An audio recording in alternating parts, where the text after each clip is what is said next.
प्रदेश हमारा में आपका बहुत बहुत स्वागत। मैं हूं आपके साथ मनुराज सक्सेना। खेल जगत से जुड़ी हुई इस वक्त की बड़ी खबर आपको बताते हैं। विराट कोहली ने टेस्ट क्रिकेट से संन्यास ले लिया है। विराट कोहली आईपीएल और वनडे खेलते रहेंगे। विराट कोहली ने अपने करियर में 123 टेस्ट मैच खेले हैं और उन्होंने अब टेस्ट क्रिकेट से संन्यास लेने का ऐलान कर दिया है। तो बड़ी खबर विराट कोहली से जुड़ी हुई, क्रिकेट जगत से जुड़ी हुई, फैंस के लिए जाहिर तौर ये खबर निराश करने वाली है। अपार प्यार पाने वाले विराट कोहली, धुरंधर क्रिकेटर विराट कोहली ने टेस्ट फॉर्मेट जो क्रिकेट का है उससे संन्यास ले लिया है। विराट कोहली हालांकि आईपीएल खेलते रहेंगे, वनडे खेलते रहेंगे, लेकिन टेस्ट क्रिकेट अब नहीं खेलेंगे। संन्यास विराट कोहली ने टेस्ट फॉर्मेट से लिया है। विराट कोहली ने अपने करियर में 123 टेस्ट मैच खेले हैं, जिसमें विराट पारियां हमें देखने को मिली हैं और अब वो पारियां हमें देखने को नहीं मिलेंगी, क्योंकि उन्होंने टेस्ट क्रिकेट से संन्यास ले लिया है। कोहली ने टेस्ट में 9,230 रन बनाए हैं, 123 टेस्ट मैच खेले हैं अपने करियर में। हालांकि टेस्ट फॉर्मेट से तो उन्होंने संन्यास लिया है, लेकिन विराट कोहली जो कि आईपीएल का हिस्सा अभी भी हैं, आगे भी वो आईपीएल खेलते हुए नजर आएंगे, वनडे फॉर्मेट भी वो खेलते हुए नजर आएंगे, लेकिन टेस्ट क्रिकेट जिसे सोल कहा जाता है क्रिकेट का, उस फॉर्मेट से संन्यास विराट कोहली ने ले लिया है। भारतीय क्रिकेटर, धुरंधर क्रिकेटर विराट कोहली ने टेस्ट क्रिकेट से संन्यास लिया। इस वक्त की बहुत बड़ी खबर है। विराट कोहली हालांकि आपको आईपीएल खेलते हुए जरूर नजर आएंगे, वनडे भी आगे वो खेलते रहेंगे, लेकिन टेस्ट क्रिकेट से उन्होंने संन्यास लिया है। और अगर हम टेस्ट मैच का उनका करियर देखें तो अपने करियर में विराट कोहली ने 123 टेस्ट मैच खेले हैं, जिसमें उनकी विराट पारियां हमें देखने को मिली हैं। पूरे टेस्ट में कोहली ने अब तक 9,230 रन बनाए हैं। तो विराट के फैंस के लिए खबर जाहिर तौर पर निराश करने वाली है, डिसअपॉइंट करने वाली है, क्योंकि टेस्ट क्रिकेट जो कि क्रिकेट का सोल कहा जाता है, उससे उन्होंने संन्यास ले लिया है। और रुक करते हैं आज की सबसे बड़ी खबर का। दरअसल प्रधानमंत्री आवास पर उच्च स्तरीय बैठक डीजीएम स्तर की बातचीत से पहले हो रही है और रक्षा मंत्री राजनाथ सिंह इस बैठक में शामिल हैं। सीडीएस अनिल चौहान भी हैं, एनएसए अजीत डोभाल भी इस बैठक में शामिल हैं। साथ ही बैठक में तीनों सेना के प्रमुख भी मौजूद हैं और जो हमारी एजेंसियां हैं यानी कि लॉ और आईबी के चीफ भी बैठक में मौजूद हैं। आपको बता दें कि कुछ ही देर में दोनों देशों के डीजीएम स्तर की बातचीत होनी है और उससे पहले प्रधानमंत्री आवास पर उच्च स्तरीय बैठक बुलाई गई है कि आखिरकार कैसे दोनों देशों के तनाव को लेकर कम करने को लेकर डीजीएम स्तर पर बातचीत करनी है। डीजीएम स्तर की जो बैठक होती है, जो मीटिंग होती है, अपने आप में काफी महत्वपूर्ण होती है। एक एक शब्द उसका कई मायने रखता है। भापा जाता है कि सामने वाले देश का मकसद क्या है, उसके इरादे क्या हैं। और जाहिर तौर पर चूंकि 10 मई को जिस तरीके से सीज फायर समझौता हुआ था, उस पर अब आगे की रणनीति इसमें शामिल रहेगी। तो 12 बजे का वक्त रखा गया था जब डीजीएम स्तर की बातचीत शुरू होगी। और इस वक्त की बहुत बड़ी खबर आपको बता दें कि पाकिस्तान के सेना प्रमुख आसिम मुनीर से जुड़ी बड़ी खबर यह है कि बंकर में पाकिस्तानी सेना का प्रमुख छिप गया था। ये सूत्र हमें जानकारी दे रहे हैं। पाक सेना प्रमुख को बंकर में शिफ्ट किया गया था। हमलों के दौरान बंकर में शिफ्ट किया गया था। रावलपिंडी में बंकर में शिफ्ट किया गया था। रावलपिंडी तक भारतीय सेना की कार्रवाई की धमक देखने को मिली थी। रावलपिंडी महत्वपूर्ण क्यों है, जरा ये भी जान लीजिए, जो कि पाकिस्तानी सेना का हेडक्वार्टर वहां पर है। और मजेदार बात यह है कि रावलपिंडी में बंकर में आसिम मुनीर जो कि पाकिस्तान सेना का प्रमुख है, उसे शिफ्ट किया गया था। यानी कि जिस तरह से सैन्य कार्रवाई भारतीय सेना ने की, उससे किस तरह से दहल गया पाकिस्तान, किस तरह से डर गई उनकी पाकिस्तानी आर्मी। आप ये अंदाजा इस बात का लगाइए कि पाकिस्तानी सेना प्रमुख खुद बंकर में छिप गया था। जब सैन्य कार्रवाई हुई तब 3 दिन तक लड़ाई हुई। संदीप दिल्ली से हमारे संवाददाता इस खबर पर ज्यादा जानकारी के साथ जुड़ गए। संदीप, जो युद्ध की गीदड़ भभकी दे रहा था, ट्रेलर से ही इतना ज्यादा डर गया कि पाकिस्तान सेना का प्रमुख बंकर में जाकर छिप गया। बिल्कुल, देखिए ये अपने आप में ही बड़ा हास्यास्पद है कि अगर किसी सेना का प्रमुख इस तरीके के स्ट्राइक के दौरान अगर किसी बंकर में छिप जाता, वो भी 1 घंटे नहीं बल्कि 2 घंटे से ज्यादा बंकर में छिपे रहे, तो जाहिर सी बात है कि ये दिखाता है कि किस तरीके का उनका कंडक्ट है। उनके सारे सोल्जर बाहर घूम रहे हैं, सारे सोल्जर बाहर फ्रंट लाइन पे है, लेकिन आर्मी चीफ वहां के अगर बंकर में छिप जाते हैं, भले ही सुरक्षित रहने के लिए, सुरक्षित रहने के मकसद से, लेकिन इसका एक मैसेजिंग जाता है कि वो 2 घंटे तक अपने आप को भारतीय अटैक से बचाते रहे। ये अपने आप में ही एक शर्मनाक वाकया भी कहा जा सकता है, क्योंकि ऐसे टाइम पे लीडर को प्रमुख अगर बंकर में छिप गया है तो अपनी आर्मी को कैसे वो मनोबल बढ़ाएगा। डरपोक आर्मी कहें तो गलत नहीं होगा संदीप, कायर आर्मी कहें, कायर देश कहें तो गलत नहीं होगा। ये बताइए, चूंकि 3 दिन लड़ाई चली है, किस दिन वो बंकर में छिपा था? देखिए, लास्ट दिन जिस दिन स्ट्राइक किया गया था भारतीय वायुसेना की तरफ से, जितने भी उनके एयर बेसेस हैं उनको स्ट्राइक किया गया था, उस दिन की बात है। उस दिन जो है वो जनरल हेडक्वार्टर है आर्मी का, वहां वो अपने बंकर में, सेफ हाउस बंकर जो होता है, जब भी इस तरीके के कोई अटैक की सिचुएशन होती है तो उसी में जाके वो छिपते हैं। 2 घंटे तक वो उसी में छिपे रहे। और एक सेना प्रमुख का इस तरीके से बंकर में छिप जाना, क्योंकि उनकी तरफ से भी लगातार अटैक हमारे हो रहे थे। हमारे सेना प्रमुख तो बैठक कर रहे थे, वो पूरे सिचुएशन को असेस कर रहे थे, लेकिन वहां के सेना प्रमुख और बंकर में जाके छिप जाते हैं, तो जाहिर सी बात है कि ये शर्मनाक भी है। और जाहिर तौर पर संदीप, पाकिस्तान से आप उम्मीद क्या कर सकते हैं? कायर देश, उसकी कार्य सेना जिसका प्रमुख बंकर में छिप गया। शुक्रिया तमाम जानकारी हम तक पहुंचाने के लिए।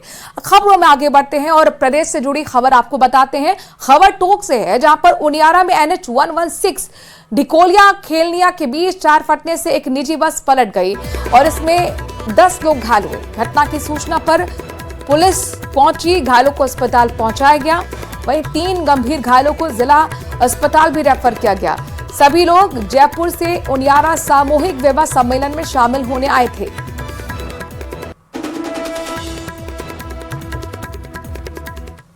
और बड़ी खबर है बागीदौरा के विधायक से जुड़ी हुई। बागीदौरा के विधायक जयकृष्ण पटेल के घूसखोरी कांड से जुड़ा बड़ा अपडेट सामने आया है।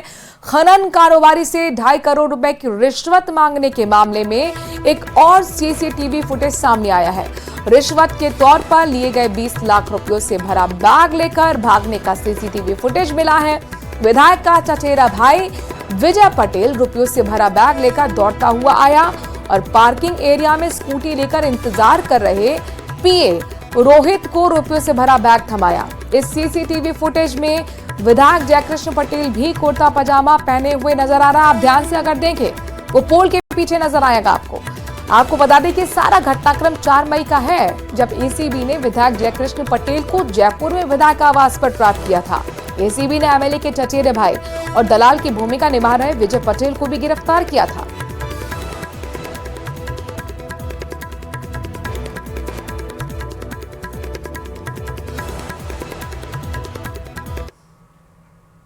भजनलाल सरकार शहरी विकास को नई दिशा देने की तैयारी में है।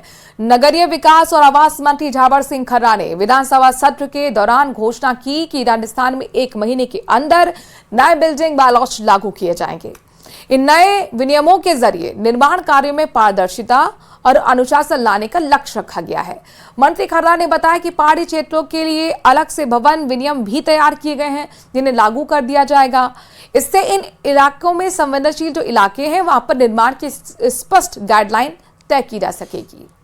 ये समय परिवर्तनशील है और समय के साथ हर पॉलिसी में कोई न कोई बदलाव होते रहना चाहिए। अब गत सरकार ने क्या किया क्या नहीं किया, अगर इस पे अपन चर्चा करेंगे तो बहुत लंबी चर्चा हो जाएगी। हमारा प्रयास यही है कि जो कमी खामियां पिछले 2018 से 2023 के कालखंड में रही, हम उन कमियों को दूर करते हुए हर पॉलिसी का, हर नियम कायदे का सरलीकरण करें। खबर पाली से है, जहां पर मजदूरी के पैसे नहीं मिलने से नाराज शराबी युवक ने कंट्रोल रूम पर फोन करके रेलवे स्टेशन को ही उड़ाने की धमकी दे डाली। धमकी के साथ युवक ने कंट्रोल रूम पर कहा कि ये मेरे नंबर है, जो डिटेल निकालनी है, लोकेशन निकालनी हो निकाल लो। उसके बाद जोधपुर से पुणे जाने वाली ट्रेन में जोधपुर से साबरमती का टिकट लेकर ट्रेन में बैठ गया। धमकी भरे कॉल के बाद हरकत में आए पुलिस विभाग ने आरोपी युवक की कॉल लोकेशन निकाली तो आरोपी की लोकेशन पाली के नजदीक मिली, जिस पर रेलवे के अधिकारियों ने जीआरपी पुलिस और राजस्थान पुलिस से संपर्क कर आरोपी को पाली के रेलवे स्टेशन से हिरासत में लेकर जोधपुर पुलिस को सुपुर्द कर दिया। फिलहाल अब उससे पूछताछ हो रही है।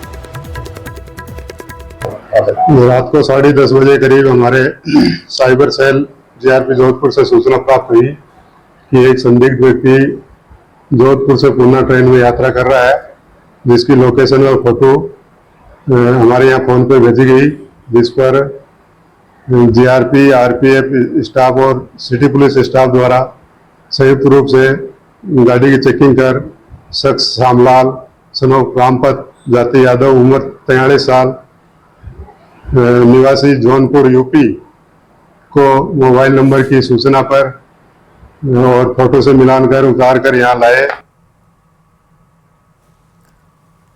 खबरों में आगे बढ़े, लेकिन उससे पहले एक ब्रेकिंग न्यूज आपको देते हैं। एसएमएस स्टेडियम से जुड़ी बड़ी खबर जयपुर से है, जहां पर एसएमएस स्टेडियम को फिर से बम से उड़ाने की धमकी मिली है। स्पोर्ट्स काउंसिल को धमकी भरा ईमेल आया। सूचना पर पुलिस अधिकारी पहुंचे हैं, डॉग स्क्वाड की टीम भी पहुंची हुई है। बम निरोधक दस्ते को सर्च के लिए बुलाया गया है। 5 दिन पहले भी इसी तरह का धमकी भरा ईमेल आया था और एक बार फिर एसएमएस स्टेडियम को धमकी भरा ईमेल आया, जिसमें बम से उड़ाने की धमकी दी गई है। स्पोर्ट्स काउंसिल को ये ईमेल आया है। हालांकि एहतियातन डॉग स्क्वाड की टीम भी पहुंच गई है, पुलिस अधिकारी भी मौके पर पहुंचे हुए हैं, साथ ही साथ बम निरोधक दस्ते की टीम भी पहुंची है, दस्ता भी पहुंचा हुआ है, सर्च के लिए मौके पर बुलाया गया है। महत्वपूर्ण बात यह है कि 5 दिन पहले भी इसी तरह का एक ईमेल आया था, धमकी भरा ये भी ईमेल था, और 5 दिन बाद एक बार फिर एसएमएस स्टेडियम को बम से उड़ाने की धमकी मिली है।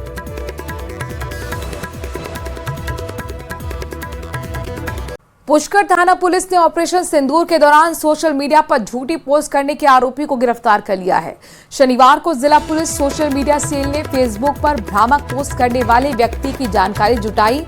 पुष्कर पुलिस के मुताबिक थाना क्षेत्र के गनाहेड़ा निवासी राजूनाथ ने अपने फेसबुक अकाउंट पर जयपुर में बहुत बड़ा धमाका शीर्षक से भ्रामक और झूठी पोस्ट प्रसारित की थी। मामले की गंभीरता को समझते हुए त्वरित जांच शुरू की गई।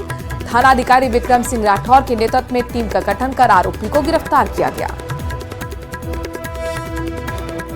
कल हमारे साइबर सेल से एक सूचना मिली थी कि एक राजूनाथ नाम का व्यक्ति है जो पुष्कर इलाके में उसकी लोकेशन है, और वो सोशल मीडिया अकाउंट फेसबुक पे एक जयपुर में बम धमाके की, ये भारत पाकिस्तान की लड़ाई को लेकर जो मामला चल रहा है, बम धमाके की अटैक की सूचना झूठी डाल रहा है। इसकी कार्रवाई करें, जिस पर तुरंत ही उच्च अधिकारियों के निर्देशानुसार हम लोगों ने एक टीम का गठन किया जाकर इस राजूनाथ को तलब किया, इसको तलाश करके पकड़ के लाए। इसका सोशल मीडिया अकाउंट देखा तो उसने ऐसी पोस्ट डाल रखी थी, उस पोस्ट जो थी वो बिल्कुल झूठी थी। उसको तुरंत हमने उसको डिलीट करवाया और उसको इसके इस कृत्य के लिए उसको गिरफ्तार किया गया। झुंझुनू के पचेरी कला थाना के चूड़ीना गांव में एक शादी में गांव के ही कुछ युवकों ने जमकर मारपीट की, तोड़फोड़ मचाई। जिस मुहूर्त में दुल्हन को फेरे लेने थे, उस मुहूर्त में युवकों ने शराब के नशे में जमकर हंगामा काटा, जिसके चलते फेरों में 2 घंटे की देरी हुई, तो वहीं दूल्हे के रिश्तेदार बिना खाए ही वापस लौट गए। यही नहीं, दुल्हन की विदाई तक पुलिस को भी मौके पर डटे रहना पड़ा। नरेश शर्मा की बेटी मुस्कान की शादी थी। शादी में दूल्हा हर्षवर्धन रेवाड़ी हरियाणा से बारात लेकर आया था। दूल्हे को फेरों के लिए ले जाया गया। पुलिस ने नरेश शर्मा की रिपोर्ट पर मामला दर्ज किया है और आरोपी युवकों की तलाश शुरू की गई है। बिटिया की शादी थी, बारात दूल्हा फेरों पे बैठ चुका था, बारात अंदर खाना खाने के लिए मंटू वहाँ से ली गई थी। कुछ देरी के बाद 3-4 लड़के आए, उन्होंने वहाँ तोड़ फोड़ की, पहले मारपीट की।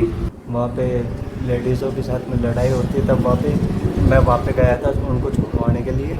वहाँ पे जाके मेरे भी वहीं पे मार दिया था उन्होंने। अजी बारात हमारे भाई के लड़के की शादी थी, बारात आने लग रही थी, लड़को तो हट में फिरा नहीं चले गो, बारात खाना खाते जाने लगी। गाँव का 3-4 जना। जैसलमेर में रौनक के साथ साथ गर्मी ने भी तीखे तेवर दिखाना शुरू कर दिया है। पिछले कुछ दिनों से शहर में आमजन की आवाजाही कम थी। आज हालात सामान्य होने पर बाजार पहुंचे लोगों को गर्मी से सामना करना पड़ा। जैसलमेर जिले भर में बाजार खुल गए हैं और शहरी ग्रामीण क्षेत्रों के लोग जैसलमेर पहुंच रहे हैं। शहर में ग्रामीण जूस और पेय पदार्थ पीकर राहत पा रहे हैं।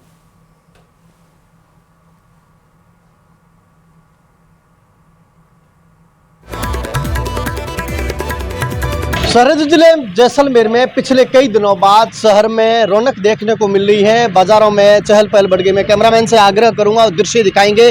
चहल पहल के साथ ही गर्मी ने तीखे तेवर दिखाने शुरू कर दिए हैं। जो गर्मी का है वो दौर जारी है। उसके साथ ब्लैकआउट में आम लोगों ने जो पालना की। मैं कैमरामैन से आग्रह करूंगा और दृश्य दिखाएंगे। बाजारों में रौनक के साथ गर्मी ने तीखे तेवर दिखाने शुरू कर दिए हैं। मैं कई लोगों से बात का प्रयास करता हूँ। आज की गर्मी तीखे तेवर दिख रही है। आज करीबन 30-31 सेंटीग्रेड है। पिछले मौसम में इस मौसम में कुछ बदलाव हुआ है क्या? अभी बदलाव हुआ है। मार्च के महीने में गर्मी चालू हो गई थी, जबकि अप्रैल के बाद ज़्यादा गर्मी होती थी। अब अप्रैल मई जून में, अब एक महीना पहले गर्मी हो गई। जैसे ब्लैकआउट को लेकर क्या कहोगे? लोगों ने ब्लैकआउट की पालना की, बाजार बंद करने की पालना की, इसको लेकर क्या प्रशासन की और क्या कहेंगे? प्रशासन को हम पूरा सहयोग कर धन्यवाद देना चाहते हैं और आम जनता ने भी पूरा प्रशासन का सहयोग किया है और देश के हित में देखते हुए लॉकडाउन में वगैरह में सब सहयोग किया है।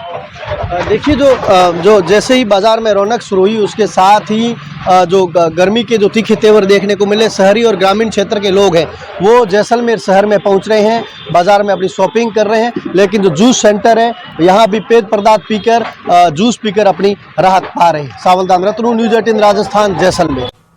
सवाई माधोपुर से अगली खबर है, जहां पर गंगापुर सिटी कस्बे स्थित कर्मचारी कॉलोनी के निवासी पिछले 1.5 महीने से कई समस्याओं से लगातार जूझ रहे हैं, लेकिन लाख मिन्नतें करने के बाद भी समस्याओं का समाधान नहीं हो रहा। सीवरेज लाइन डालने के लिए कर्मचारी कॉलोनी की सड़कें उधेड़कर छोड़ दी गई हैं, जिससे लोगों के घरों के नल और गटर लाइन पूरी तरह से क्षतिग्रस्त हो गए। ऐसे में लोगों के घरों तक पीने का पानी तक नहीं पहुंच रहा। साथ ही गटर के चैम्बर और लाइन टूटने से दुर्गंध और गंदगी भी फैल रही है। इससे बीमारी फैलने का अंदेशा भी है। लोग पेयजल समस्या से बुरी तरह से त्रस्त हैं। पिछले 1.5 महीने से सड़क उखड़ गई और उखाड़ दिए जाने के बाद कोई विभाग इसकी सुध तक नहीं दे रहा।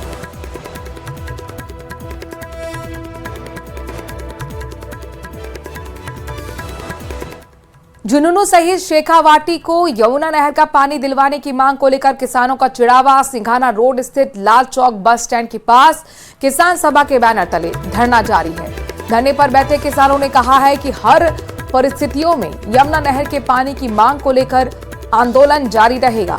किसानों ने बताया कि लगातार जलस्तर गिरने की वजह से नलकूप सूख चुके हैं। पानी के अभाव में खेती चौपट होती जा रही है। इलाके के किसानों का एकमात्र आजीविका का साधन खेती और पशुपालन है और ऐसे में पानी के अभाव में किसानों की आजीविका का साधन एक तरीके से खत्म हो रहा है। किसानों ने कहा कि यमुना नहर का पानी झुंझुनू सहित शेखावाटी को मिलता है तो ये किसानों के लिए संजीवनी का काम करेगा। बंजर होते खेतों में दोबारा से फसल लहरा पाएगी। कोरोना में जो समझौता हुआ था 1917 क्यूसेक का, वो पानी शेखावाटी को मिले। जब तक पानी का समाधान नहीं होगा, जब तक हमारा ये आंदोलन धरातल पर चलता रहेगा और चलेगा। ऑपरेशन सिंदूर के तहत हमारे वीर जवान लगातार बॉर्डर पर देश की सुरक्षा और रक्षा में लगे हुए हैं, जिसमें भीलवाड़ा के 2 सगे भाई भी शामिल हैं। इनकी तैनाती को लेकर माता पिता में गर्व है कि आज उनके दोनों बेटे देश सेवा के लिए बॉर्डर पर खड़े हुए हैं। आरके कॉलोनी में रहने वाले जगदीश आचार्य के 2 बेटे नवलेश आचार्य जूनियर कमिश्नरिंग ऑफिसर तो दूसरा बेटा लेफ्टिनेंट कर्नल आचार्य सेना में है। जब उनकी भारत पाक के बीच बढ़ते तनाव को लेकर बॉर्डर पर तैनाती की गई तो उनके पिता जगदीश आचार्य और माता सुमित्रा आचार्य में खुशी छा गई कि आज उनके बेटे देश सेवा में अपना योगदान दे रहे हैं।